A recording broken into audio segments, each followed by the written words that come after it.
Bismillahirrahmanirrahim. Assalamualaikum warahmatullahi wabarakatuh. Alhamdulillahirabbil alamin. Shalatu wassalamu ala sayyidina Muhammadin wa ala alihi washabihi ajmain. Amma ba'du. Alhamdulillah, segala puji milik Allah Subhanahu wa taala. Pada kesempatan yang berbahagia ini kita bisa melanjutkan materi dalam keadaan sehat walafiat, yaitu materi di kelas 11 yang mana lanjutan di semester kedua, yaitu tentang materi beriman kepada Rasul Allah. Sebelum bawa panjang lebar, alangkah baiknya di absen dulu di kolom komentar ketika hadir, sebutkan nama dan kelas, dan jangan lupa untuk subscribe yang belum, ya, untuk perkembangan channel Bapak. Kita lanjut, kita percepat. Di sini kita akan membahas tentang iman kepada Rasul Allah. Pengertian iman kepada Rasul Allah, nama dan sifat Rasul Allah, mulai dari sifat Rasul Allah. Mungkin nanti di 2 atau 3 video kan untuk pembahasan tentang iman kepada Rasulullah. Kita fokus kepada pengertian iman kepada Rasulullah dan nama dan sifat Rasul mungkin untuk kesempatan kali ini. Di sini kita coba bersama-sama menelaah dalam artian pengertian beriman kepada Rasulullah. Secara istilah, yang dimaksud beriman kepada Rasul Allah adalah meyakini dengan sepenuh hati bahwa Allah menciptakan para utusan yang kita sebut para Rasul, dan meyakini kebenarannya, kerasulannya mereka, dan kebenaran ajaran yang dibawanya tanpa keraguan sedikit pun. Itu ya. Jadi secara istilah sekali lagi, yang dimaksud beriman kepada Rasul meyakini dengan sepenuh hati. Yang namanya juga iman, harus meyakini dengan sepenuh hati, jangan mamang, jangan setengah-setengah. Ya, rasa ragu-ragu, kita yakini bahwa Rasul adalah utusan Allah Subhanahu wa taala. Mungkin kalian udah pada tahu perbedaan Nabi dan Rasul, ya. Kalau Nabi itu sama manusia pilihan Allah Subhanahu wa taala yang diberikan wahyu oleh Allah tapi untuk dirinya sendiri. Tapi Rasul itu manusia, makhluk pilihan Allah Subhanahu wa taala yang diberikan wahyu untuk dirinya dan umatnya. Itu sedikit perbedaan, ya. Di sini ada hukum beriman kepada para Rasul Allah Subhanahu wa taala. Ini hukumnya wajib. Ya, apa itu wajib? Wajib itu ketika kita beriman maka diganjar oleh Allah menjadi pahala, dan ketika kita tidak percaya akan keberadaannya Rasul, tidak beriman kepada Rasul Allah, maka kita dosa, maka bisa dikategorikan kafir, naudzubillah, ya. Allah berfirman dalam Quran surat Al-Fatah ayat 13 yang mana berbunyi, wa man lam yu'min billahi wa rasuli fa inna a'tadna lil kafirina sa'ira.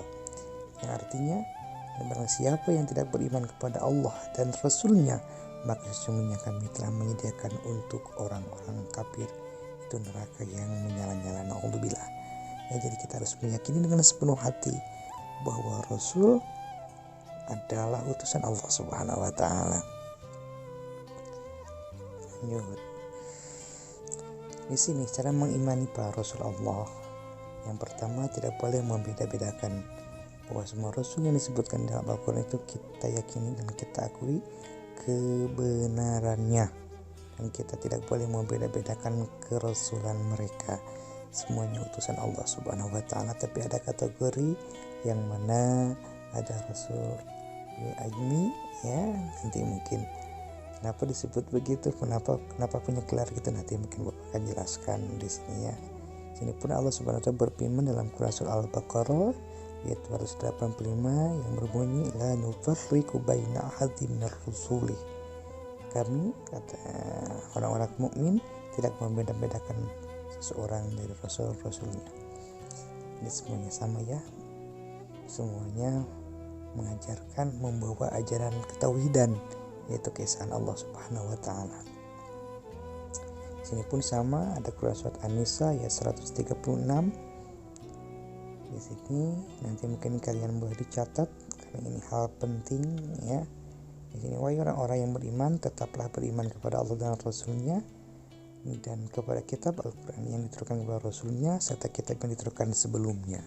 Jadi kita harus meyakini bahwa sebelum Nabi Muhammad itu ada Nabi dan Rasul, ada ya utusan-utusan sebelum baginda Rasul. Tapi sesudah Nabi Muhammad SAW itu tidak ada lagi Nabi atau Rasul. Kalau misalkan ada yang mengaku Rasul dan Nabi, maka itu mah jangan dipercaya. Itu mah Rasul Nabi palsu, Nabi odong-odong, Rasul odong-odong. Oleh karena itu jangan kita percaya ya, karena Nabi Muhammad adalah khatamun anbiya, yaitu penutupnya para nabi dan rasul. Jadi tidak ada lagi nabi dan rasul setelah Nabi Muhammad SAW. Ini lanjut. Yang kedua, cara mengimani para rasul yaitu mengikuti ajaran-ajarannya. Kitab yang dibawa oleh Nabi Muhammad adalah Al-Quran, yang merupakan kitab penyempurna kitab-kitab sebelumnya. Ini udah kan kemarin kita beriman kepada kitab Allah, udah dibahas kemarin semester pertama. Karena itulah Al-Quran ditetapkan sebagai pedoman bagi seluruh umat manusia sampai akhir zaman, tidak terbatas pada kaum tertentu saja ya. Cinta kepada Nabi Muhammad berarti mau menaati seluruh ajarannya, taat kepada Nabi berarti taat kepada Allah Subhanahu wa taala. Bagaimana di sini Allah Subhanahu wa taala berfirman dalam surat An-Nisa ayat 80, "May yuti'ir rasula faqad ata'allah wa man tawalla fama arsalnaka 'alaihim hafidha." Yang artinya, barang siapa yang mentaati Rasul, yaitu Nabi Muhammad SAW, maka sesungguhnya dia telah mentaati Allah. Dan barang siapa berpaling dari ketaatan itu, maka ketahuilah kami tidak mengutusmu Nabi Muhammad untuk menjadi pemelihara mereka. Alhamdulillah ya, ketika kita tidak percaya, tidak menaati kepada baginda Rasul, maka kata Allah pun kita tidak diakui ya. Alhamdulillah ya, mudah-mudahan kita beriman 100% gitu kan kepada Nabi Muhammad, bahwa Nabi Muhammad itu adalah utusan Allah Subhanahu wa taala. Lanjut, wa ma atakumur rasulu fakhudhu wa ma nahakum anhu fantahu. Surat Asr ayat 7. Apa yang diberikan Rasul kepadamu maka terimalah, dan apa yang dilarangnya bagimu maka tinggalkanlah ya. Banyak sekali hadis-hadis baginda Rasulullah SAW, ada larangan dan ada perintah. Maka ketika kita menjalankan perintah, yaitu hadis baginda Rasulullah SAW, maka kita sama saja gitu kan, dengan dalam artian perintah dari Allah Subhanahu wa taala, karena setiap ucapan baginda Rasulullah SAW adalah wahyu. Lanjut, di sini ada nama dan sifat-sifat Rasulullah. Yang itu yang pertama, nama-nama Rasulullah. Jumlah nabi dan rasul sangat banyak, namun yang wajib kita ketahui hanya 25 nabi dan rasul. Jadi nabi dan rasul itu sebenarnya banyak ya, tidak ada yang tahu pasti berapa jumlahnya.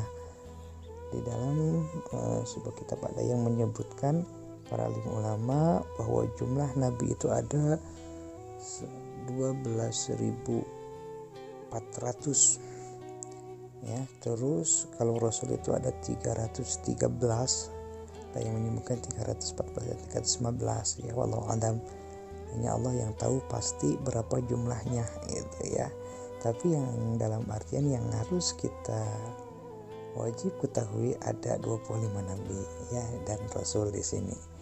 Mungkin dicatat dan dihafal, nanti sama Bapak dites ya. Itu mungkin untuk pertemuan sekarang ya. Mungkin untuk selanjutnya nanti Bapak akan dibuatkan lagi video biar kalian mudah untuk dipahami ya. Itu mudah-mudahan pertemuan sekarang diridhoi oleh Allah dan mendapatkan ilmu yang bermanfaat. Kurang lebihnya Bapak mohon maaf. Billahi fisabilillah. Wassalamualaikum warahmatullahi wabarakatuh.